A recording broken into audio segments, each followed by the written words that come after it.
Hello friends, Prabhakar S institute में आपका स्वागत है।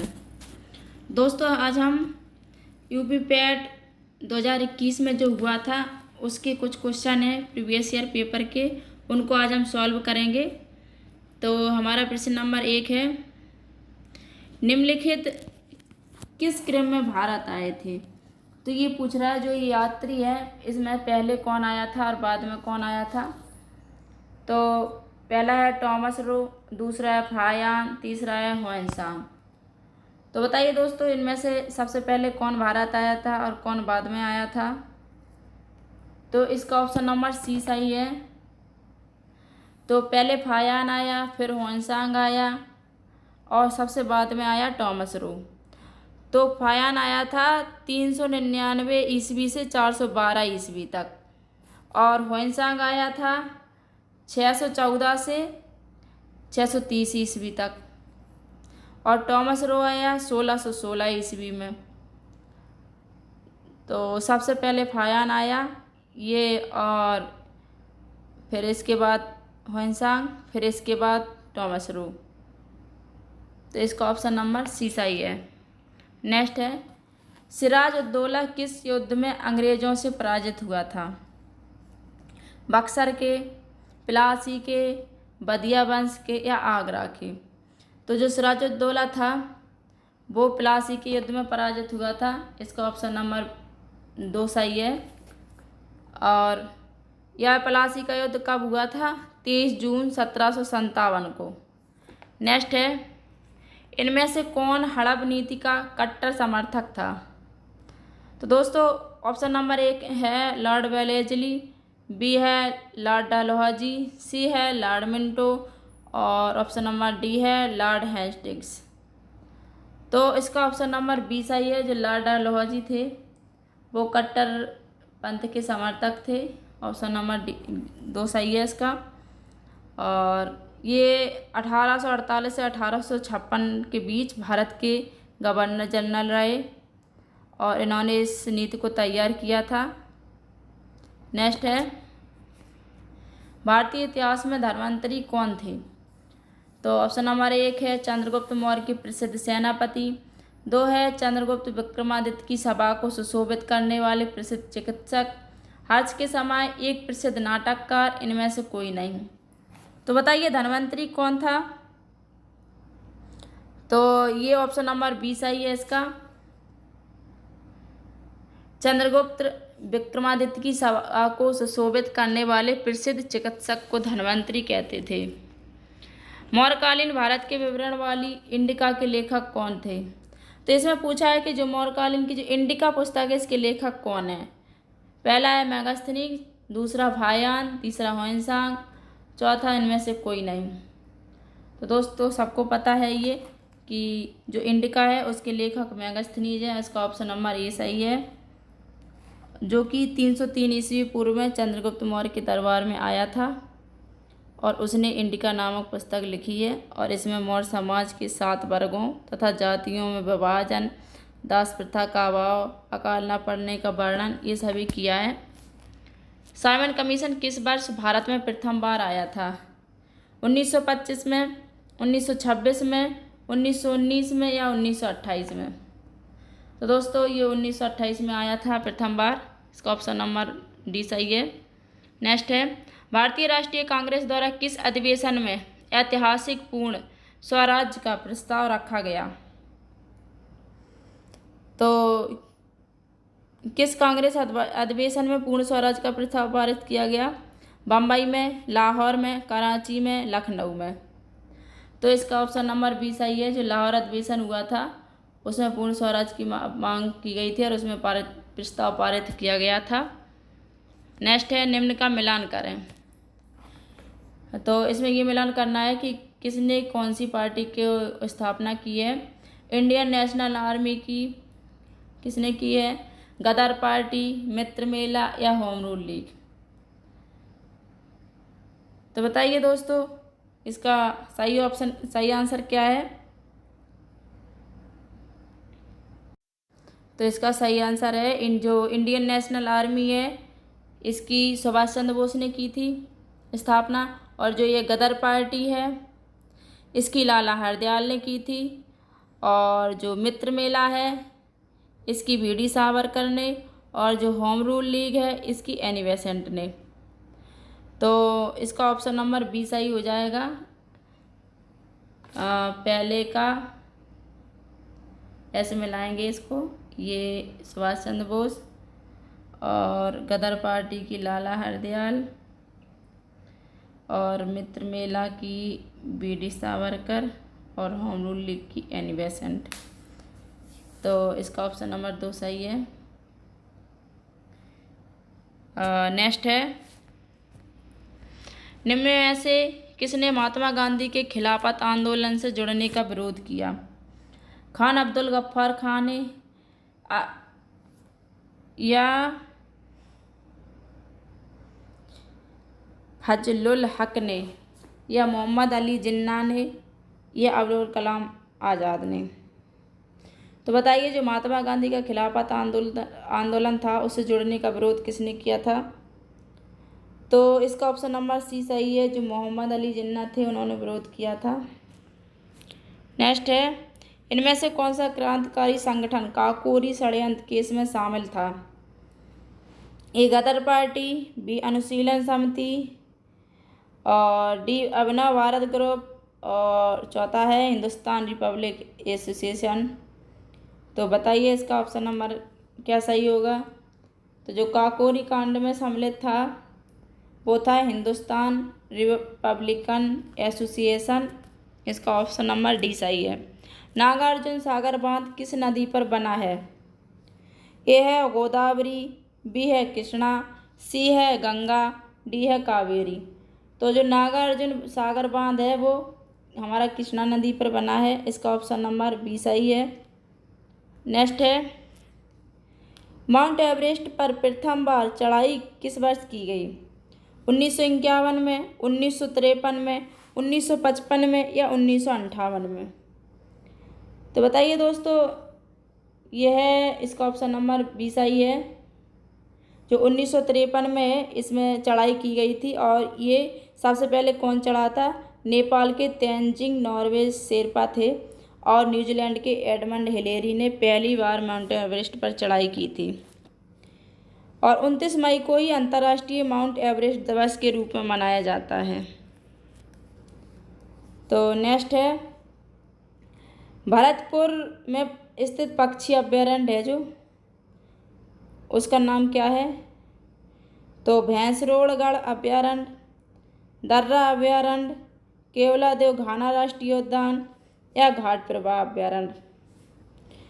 तो दोस्तों इसका ऑप्शन नंबर सी सही है। जो केवलादेव घाना राष्ट्रीय उद्यान है वो भरतपुर में स्थित है।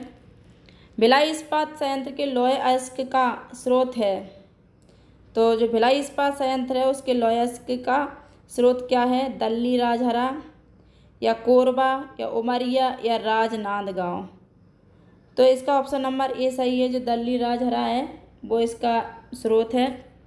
नेक्स्ट है, दिए गए दर्रों और उनके स्थानों का कौन सा जोड़ सही है? तो बताइए, जोजिला और बुर्जिला दर्रा क्या जम्मू कश्मीर में पड़ता है? बारालापचाला और शिवकिला ये उत्तर प्रदेश में है।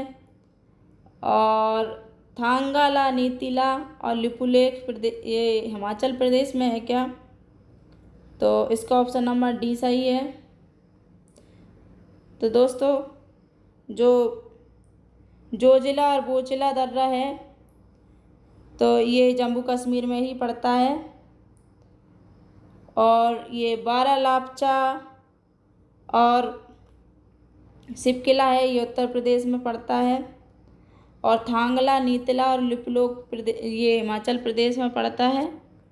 तो किसके बढ़ने के फलस्वरूप निजी निवेशों में वृद्धि की अधिक संभावना होगी?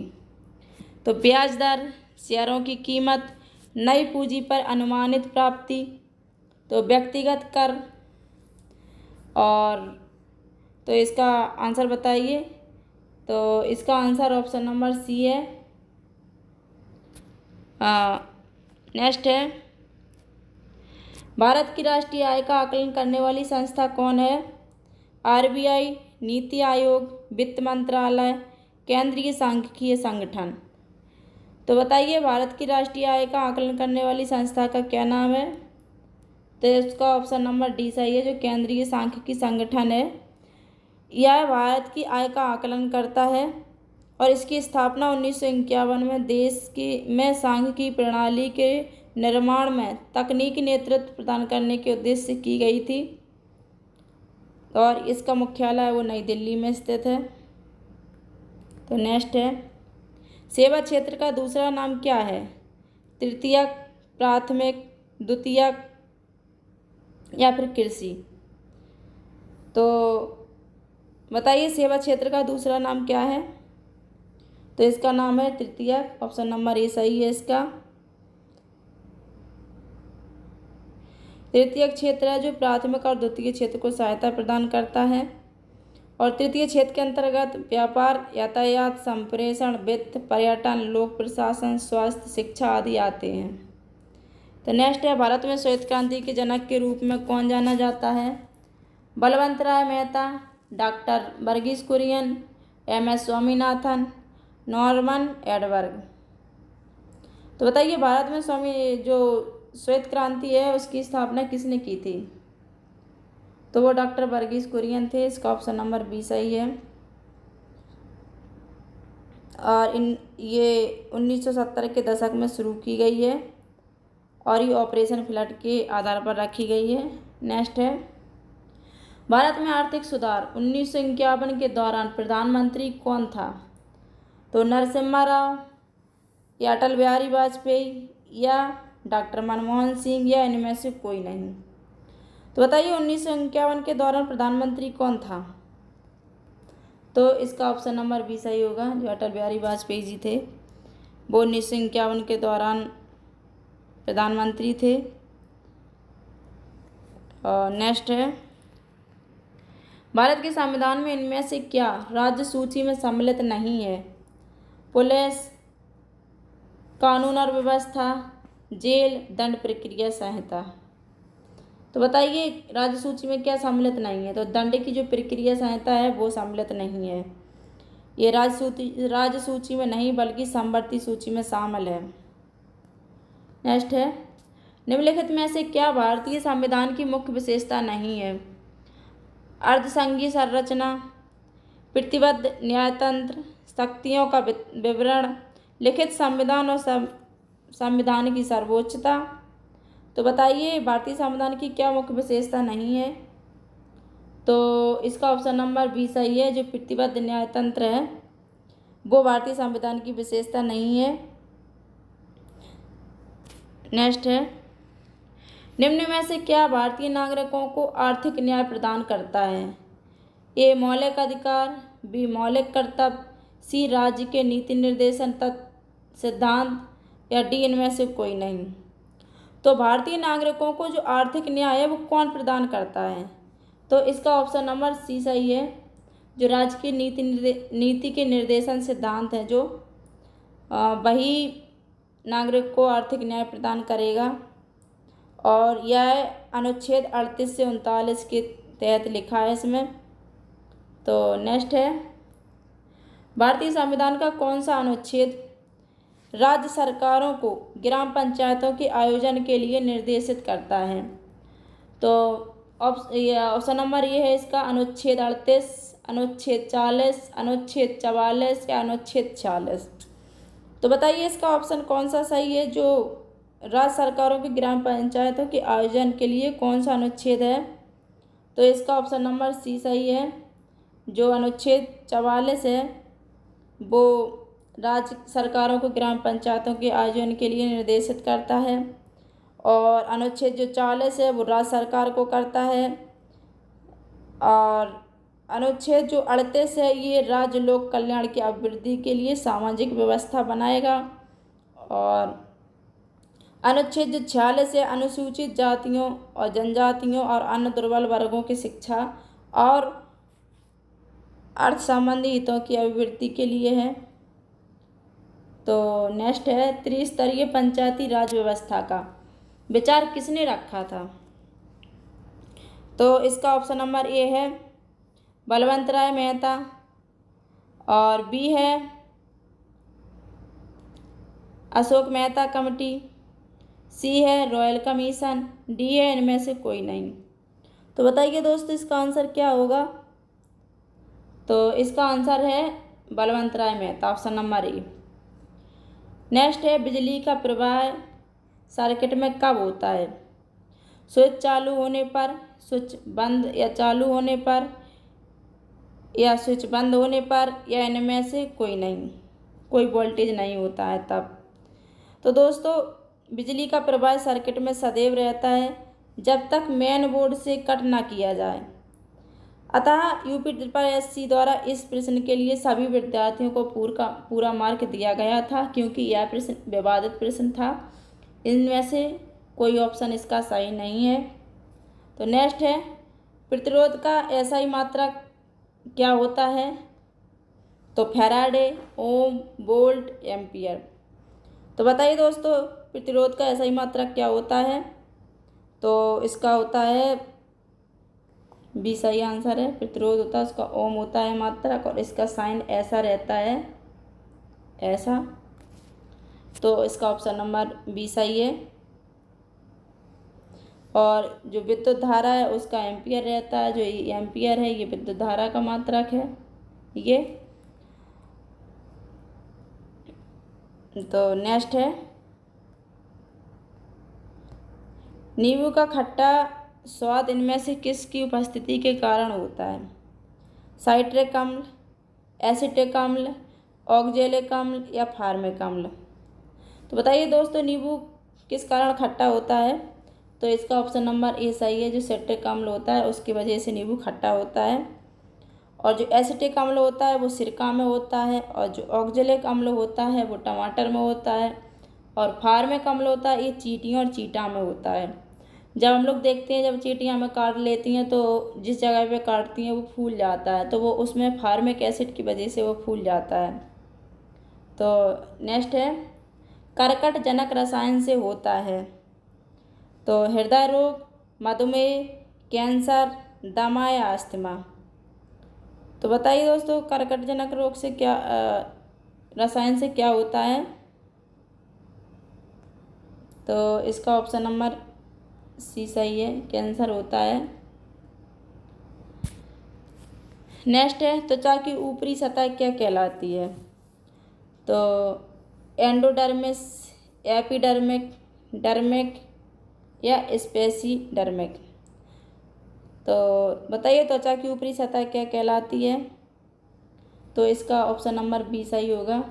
जो एपिडर्मिक है वो त्वचा की ऊपरी सतह कहलाती है, और कोशिकाओं के नवीकरण के लिए भी जिम्मेदार होती है ये, और ये रक्त वाहिकाओं का अभाव होता है इसमें एपिडर्मिक में। तो इसका ऑप्शन नंबर बी सही है। तो दोस्तों ये यूपी पैड 2021 में जो क्वेश्चन आए थे सामान्य ज्ञान के, तो ये उनका विश्लेषण था। अगर आपको सेशन पसंद आए तो अपने दोस्तों को शेयर कीजिए, सब्सक्राइब करें और लाइक करें, और बेल आइकन को ज़रूर हिट कर लें जिससे कि आने वाले वीडियो कोई आपसे छूटे नहीं। तो अगर आपको कोई भी सुझाव देना हो तो हमें ज़रूर दें। Thank you.